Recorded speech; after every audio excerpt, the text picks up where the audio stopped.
RS भट्टी police महकमे का बड़ा नाम, पंजाब स्थित चंडीगढ़ के मूल निवासी हैं और बिहार कैडर के 1990 बैच के यानी कि 1990 बैच के आईपीएस हैं। इतना तो सब जानते हैं। बहुत लोग ये भी जानते हैं कि शहाबुद्दीन को इन्होंने ही गिरफ्तार करवाया था। आज भी लोग इनके कड़क तेवर के दीवाने हैं। ये अपराधियों और भ्रष्टाचारियों के लिए तो काल हैं ही, गलत करने वाले नेताओं को भी नहीं छोड़ते हैं। कहा जाता है कि नेता भी इनसे पनाह मांगते हैं। कितने ही नेताओं को इन्होंने सुधार दिया है। ऐसे में हम आपको उनकी 5 कड़क कहानियां बताएंगे, जो नेताओं के लिए तो सीख है ही, पुलिस वालों के लिए भी प्रेरक हैं और उनसे सीखने की जरूरत है। वहीं आप डिस्क्रिप्शन बॉक्स में लिंक पर क्लिक कर आरएस भट्टी पार्ट 1 और पार्ट 2 पढ़ सकते हैं। सबसे पहले 5वें नंबर की बात करते हैं। दरअसल आरएस भट्टी अपने करियर में इतने बड़े बड़े काम कर चुके हैं कि उन पर कई कहानियां बन जाएंगी और कौन 1 नंबर और कौन 5 नंबर ये चुनना भी बड़ी समस्या है। यहाँ हम बात कर रहे हैं 5वें नंबर पर जहानाबाद पोस्टिंग के समय की।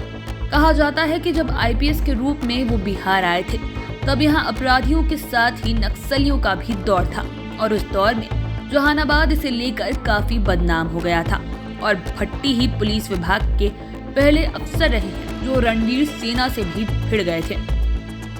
उनकी जहानाबाद में रणवीर सेना से मुठभेड़ भी हुई थी।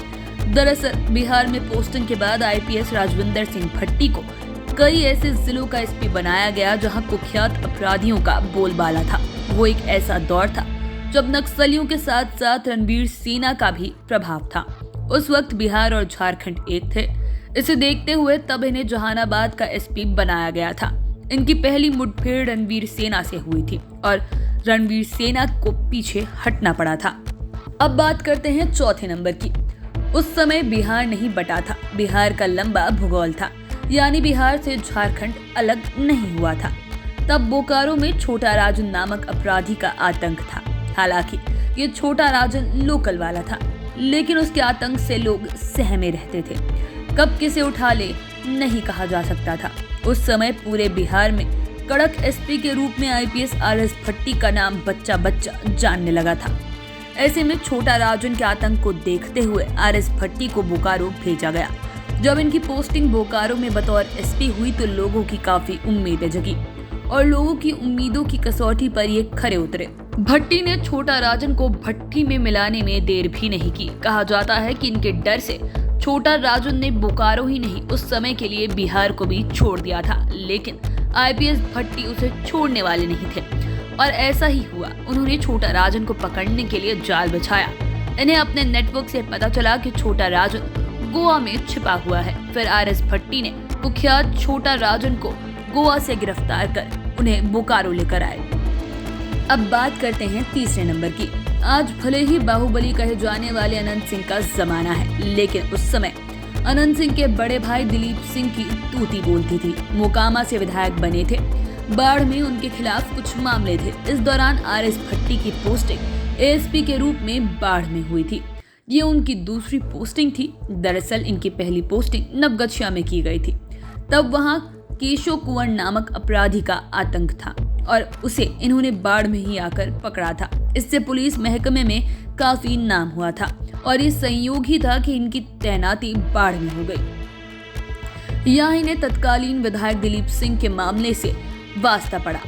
फिर क्या, इन्होंने यहाँ भी देर नहीं की। तब आरएस भट्टी ने अपना जाल बिछाते हुए दिलीप सिंह को पटना से गिरफ्तार कर लिया था। उनकी गिरफ्तारी पटना स्थित आवास में हुई थी। दिलीप सिंह के गिरफ्तार होने की जानकारी पटना में वरीय अधिकारियों को भी नहीं थी। इस गिरफ्तारी ने पुलिस से लेकर सियासी गलियारे तक में सनसनी मचा दी थी। विधायक अशोक सिंह हत्याकांड में पूर्व सांसद और विधायक रहे प्रभुनाथ सिंह को भी इन्होंने गिरफ्तार किया था। अब बात करते हैं 2रे नंबर की। तब शहाबुद्दीन का जमाना आ गया था। बात 2005 की है। सियासी गलियारे में इनका बड़ा कद था। लालू यादव की सत्ता बिहार में ढलान पर थी। इस बीच आरएस भट्टी केंद्रीय प्रतिनियुक्ति पर चले गए थे। बता दें कि साल 2005 में बिहार में विधानसभा के 2 चुनाव हुए थे। पहला चुनाव 2005 के फरवरी महीने में हुआ था। इस चुनाव में सिवान में शहाबुद्दीन का बड़ा असर दिखा था। हालांकि उस चुनाव का रिजल्ट ऐसा था कि बिहार में सरकार किसी की ना बनी, लेकिन जब उसी साल अक्टूबर में दोबारा विधानसभा चुनाव हुए तो इलेक्शन कमीशन ने केजे राव को बिहार का पर्यवेक्षक बनाया था। तब निष्पक्ष चुनाव कराने के लिए केजे राव ने आईपीएस राजविंदर सिंह भट्टी की खास तौर पर सिवान के लिए मांग कर दी। उस वक्त ये कड़क अफसर केंद्रीय प्रतिनियुक्ति पर सीबीआई में डीआईजी थे। विशेष मांग पर इन्हें बिहार लाया गया।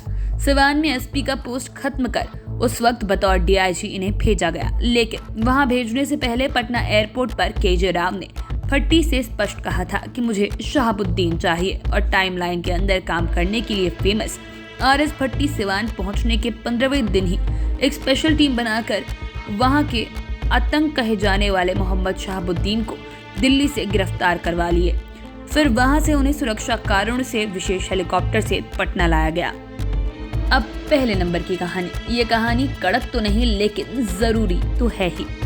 दरअसल वह लालू यादव के शासन का दौर था। लालू के सियासी ताकत को देखते हुए उनके कुछ रिश्तेदार भी अपनी ताकत दिखाने लगे थे। मीडिया रिपोर्ट्स के अनुसार लालू अपने रिश्तेदारों को कुछ बोल नहीं पाते थे, जबकि विरोधी से लेकर लालू यादव पर लगातार हमले कर रहे थे। वहीं उस समय बिहार में जंगल राज का हल्ला होने लगा।